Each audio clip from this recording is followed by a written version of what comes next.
સમગ્ર દુનિયામાં હચમચાવી દે તેવો બનાવ એકવાર પહેલગામ જમ્મુ કાશ્મીર ખાતે બર્બરતાપૂર્વક આતંકવાદીઓ દ્વારા 26થી વધુ નિર્દોષ નાગરિકોની હત્યા કરી છે।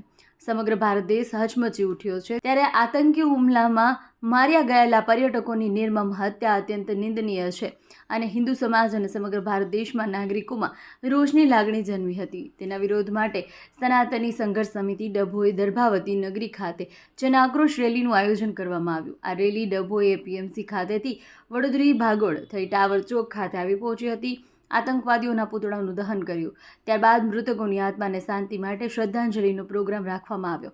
આ પ્રસંગે મોટી સંખ્યામાં ભાઈઓ બહેનો શ્રદ્ધાંજલિના પ્રોગ્રામમાં હાજર આપી હતી અને આતંકવાદીઓ પર કોઈ જાતનો કેસ નહીં ચલાવવા અને ફાંસી આપવી જોઈએ। આતંકવાદીઓનું કોઈ પણ ધર્મ હોતો નથી।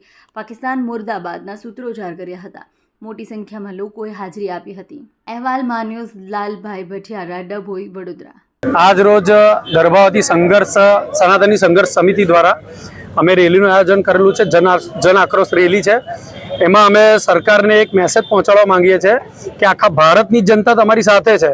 तमे जड़बातोड़ आ लोकोने जवाब आपो। आ दर वखतनुं आ लोकोनुं आतंकवादीओनुं छे ने आ वखत कंईक अलग छे।